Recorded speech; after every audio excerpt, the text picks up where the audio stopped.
Thank you. Hi, everybody. The content that we've shown at every Future Branches conference has built on itself, wanting to create a thread of continuity. And this is the latest version of that, even a little bit evolved and different from what we presented earlier this year in Boston, if you were there.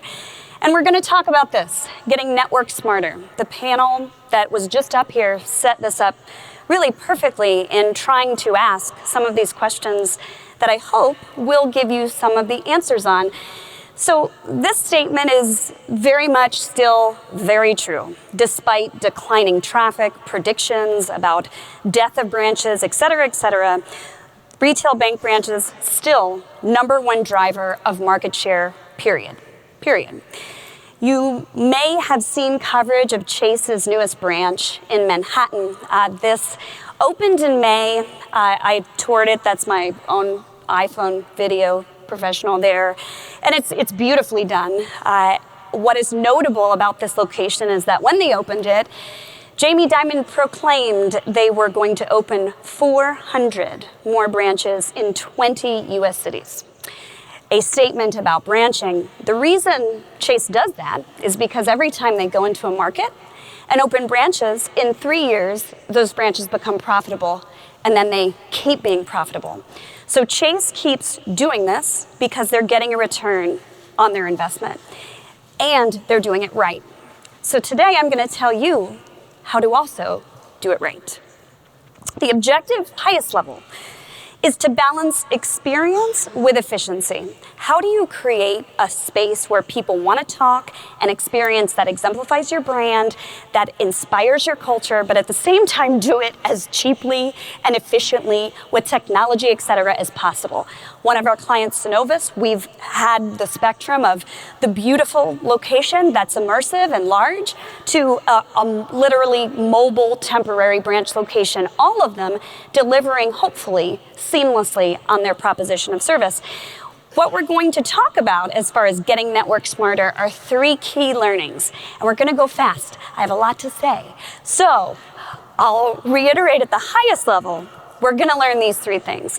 Number 1, how to achieve optimal perceived presence, with right-sized formats. Number 2, how to rank your current branches and your future branches based on opportunity. And number 3, how to align the current state with that opportunity for the magic ROI.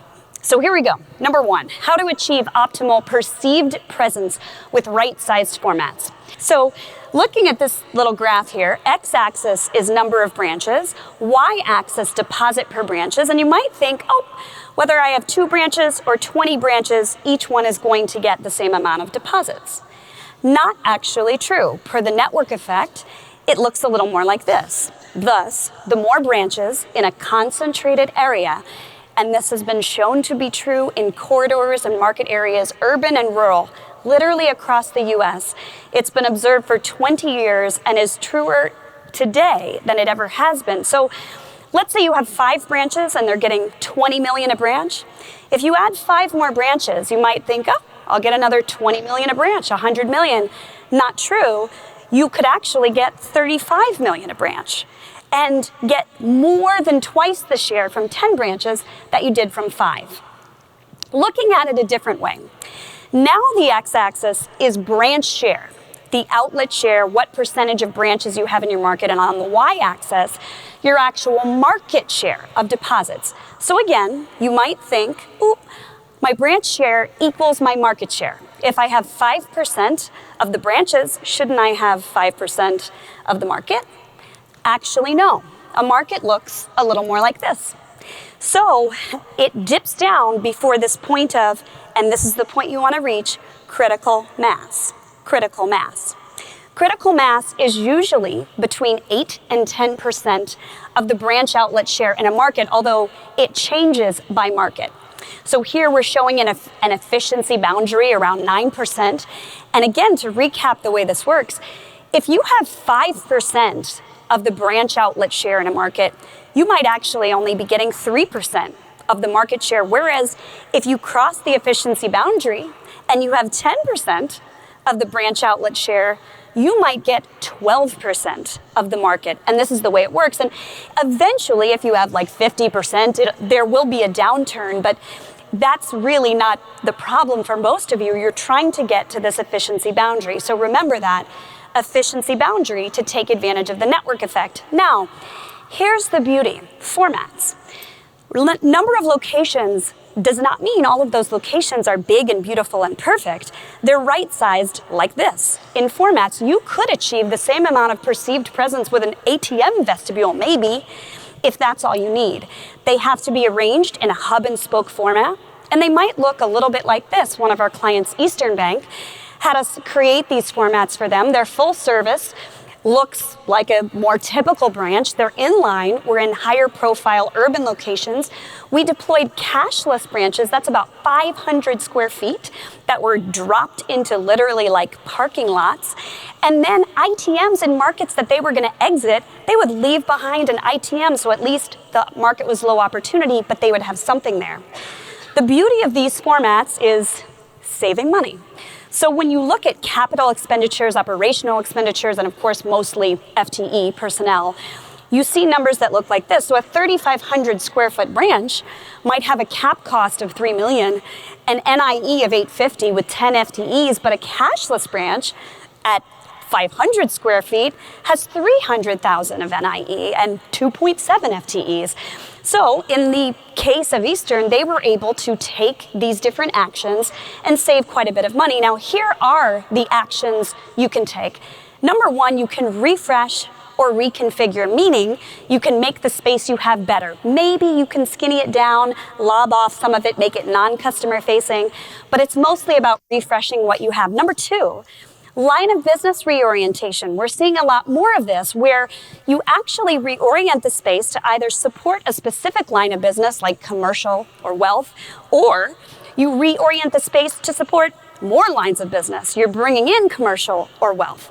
Number three is relocation. The truth of the matter is when you're downsizing formats, you probably have to relocate. It is very difficult to downsize an existing square footage and do it well. So relocation, and then finally consolidation. Most importantly, you have to identify a receiver branch. So for Eastern, through these actions, they were able to, with just these first three, achieve between 12 and 16 million in NIE annual savings. And then with consolidation, actually go up to 23 million. They ended up not closing any branches, so they kept the same 97 and just relocated some, but net same amount of branches and saved between 12 and 16 million. So the takeaways of learning number one, the network effect. The more concentrated branches you have, the more market share per branch you will get. That is like a fact. Number two is to remember to use multiple formats. Not all of those branches need to be the same, and use them in a hub and spoke fashion. Learning number two, how to rank your branches based on opportunity, both current and future branches. So most of you are aware, probably too much so, of your current branch's performance. You know everything about what it's doing, but are you aware of the opportunity that is in and around where the branch sits? What is the available market opportunity, AKA a fair share that you could get in and around that branch? So here's what we do. We look at the market where your current branches are, and we draw little jigsaw pieces around them called sub-markets. Each of these sub-markets is like the branch's own little universe around the branch. And the radius of it is directly proportionate to the population density. For future branches, we do something similar, except instead of a branch location, it could be a potential location, but it could also just be an address.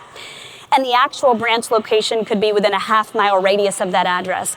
And the same thing, boundaries are drawn like a jigsaw puzzle. No area is double counted, where we're looking at your current area, your future area, and then in these submarkets, we begin to profile them for market opportunity and quantify that market opportunity. So what fair share should you be capturing where you currently are? What fair share could you be capturing where you want to go?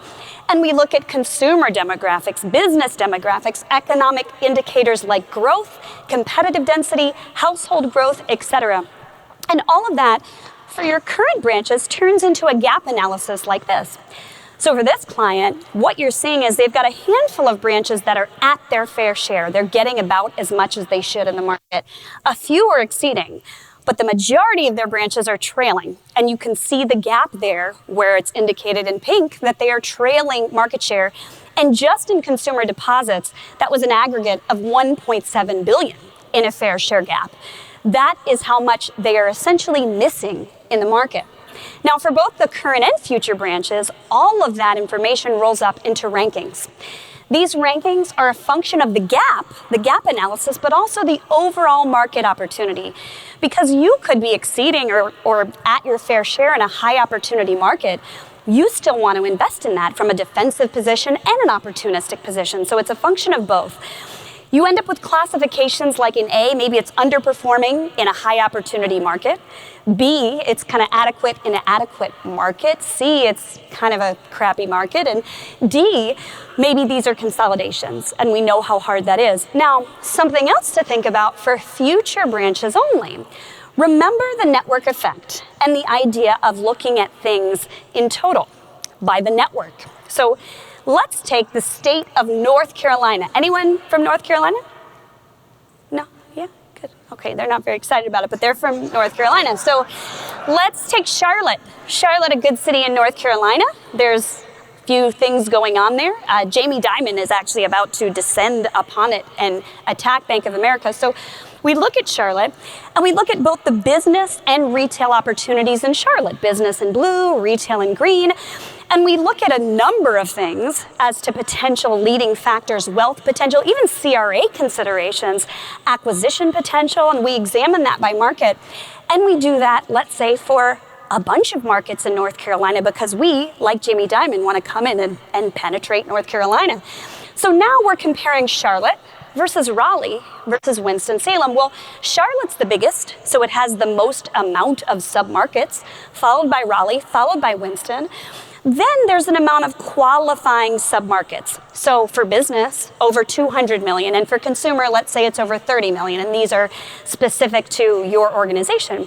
So you can see they kind of proportionately bigger in Charlotte, less so in Raleigh, less so in Winston. But the last piece highlighted in blue is an important one.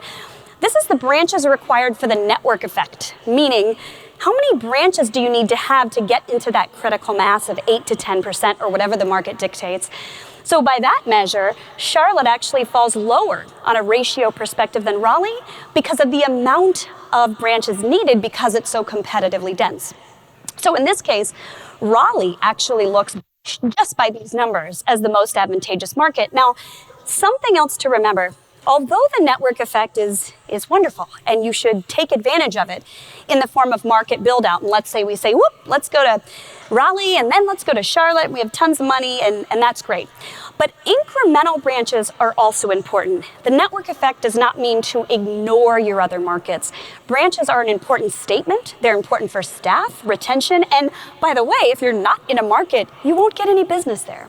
So you could have both incremental and market build out strategies happening simultaneously. So now, we have rankings by branches, current and future. We have rankings by market, only looking at future. That then turns into what we call tiers of investment. And this is where we start to get into the ROI, or how we begin to plan for the ROI. So we typically see what we call these 3 tiers of refresh, transition, and transform from low to high in cost. Now, a sample network allocation could look like this: 5% closures, 45% refresh, 35 transition, 15 transform, and transitions and transforms are just our A branches. Now, if you are rebranding or going through a merger and acquisition, the allocation might look a little more like this, where the majority of your branches are going to be refreshes because you don't have time or budget to transform everything. But then maybe a few of them are still in transition and transform. So this is what the network allocation looks like when you start to assign the opportunity tiers. And then you start to look at what they are. These are examples of a refresh tier. This is Pedestal Bank that literally, this is just there's some weird Aztec pattern on the teller back wall among another number of things, including a guy in suspenders that we removed. And then what you see is a beautifully redesigned space. Interior and exterior, $100,000, done. It's not gutting, renovating, pulling permits, moving walls. Then you go to a transition tier. This is for what was Citizens National Bank of Texas, now Vera Bank, another wonderful client of ours. And in this case, we gutted, renovated, opened up to teller pods, gave access to the drive-through. This was more expensive. This is in a transition class. And they're transitioning literally to a universal staffing model. And then finally, in a transformation, this is Origin Bank, another wonderful and beloved client. In this case, they spent a lot of money on this branch because this was their new North Star. We designed this after launching their brand as the new embodiment of what Origin brand meant. And so that warrants more spend, but not all branches are to be treated equally. So takeaways from learning number 2. The fair share gap represents that available market opportunity by branch in the market, and you rank them, classifications, just as we showed, A, B, C, D, etc. Going to magical number 3, how to align current state with opportunity for maximum ROI. One of the things you have to do to evaluate your current state, if you haven't, is just survey branches, survey them. So our surveys kind of look like you saw on that slide that I'll go back to there. So in this survey process, you actually analyze what it looks like. So we're rating, we're scoring, and we're giving essentially grades that will show how they factor in later to an ROI analysis. We call it a branch health index. So now what you see here are our tiers of renovation, our tiers of enhancement, and above it are the different scores from opportunity. Now let's say we had something kind of low in the A range, fell into the transition category. Maybe it had a branch health index score of 3, so it's kind of normal. And that means an average square foot cost of $175, equaling an estimated renovation cost of $612,500 based on 3,500 square feet. So based on our opportunity, the tier, and the current score, that's what that branch will cost, $612,500. So then, what do we do with that? Well, go back to the gap. So here, around this branch, that pink area is a fair share that the branch is not yet capturing. So we actually can create a branch investment range by targeting a threshold spend to achieve a maximum ROI. So now, if you're a banker, you might get very excited because this is getting very banky. But if you are not a banker, you will likely glaze over.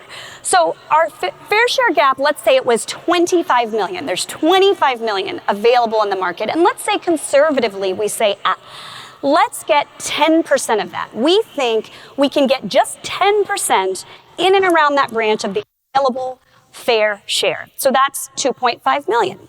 Let's say the bank's gross margin, doing pretty well at 4%. And let's say our target ROI, the return on the investment, is 10%. So now, we have 2 ways of looking at this. In a finance model, we actually take 4% of 2.5, that's 100,000 at 10 years, that's $1 million, and we take an NPV, probability weighted net present value, equals a threshold spend, in this case, 569,000. So 569,000 is less than 612. That's not good. We'll come back to that. In the accounting model, this is just a different and slightly more forgiving way of looking at it. We depreciate the cost over an average of 7 years. So the annual depreciation cost calculates a maximal allowable spend in a slightly different way that in this case is 636. So it's above that 612. Now, this entire calculation is predicated upon the attainable fair share, which we just guessed was 10%. If we up that to 15%, we're getting aggressive, these numbers change a lot. They change a lot. So they go up to 850 and 950, and then ultimately it looks kind of like this. When you just for this one branch try to calculate the return on investment for that branch, In the finance model, at 10% of market share, you are below, meaning target ROI is not achievable, or you should rethink the investment. But in the accounting model, it was just slightly over. This was at 10% market share. When we go all the way to 15, it looks a little different. And now we have lots of room to have a threshold for spend, and we're saying that these are the maximum investment thresholds you can spend to achieve target ROI. So all that said, it comes down to how do you obtain that fair share? So these are some things to remember to do that. Connect to your community. This is a branch we designed right here in Austin for Charles Schwab. Make your branch your billboard. It should literally project outwards like a billboard. Optimize your delivery with channels, with ITMs, like this Credit Union of Texas ITM deployment, and find new branch purpose. Every day, we're creating new spaces for our clients that have new purposes for people to come in. So our takeaways from learning number 3. Branch ranking the tier, the BHI score, and size to combine to estimate a minimum investment, and that financial impact yields a threshold spend for target ROI, which again, some of you slept through all of that part. But in the end, it's very beneficial to truly calculate the return on your investment. So, thank you. Please come to our Adrenaline booth. We have a white paper that just came out speaking about optimizing your network. And if you go to adrenalineagency.com/future-branches, you can actually find all of the content from all of our previous speaking engagements here at Future Branches that tie together with what we just showed. Thank you very, very much. Go eat lunch.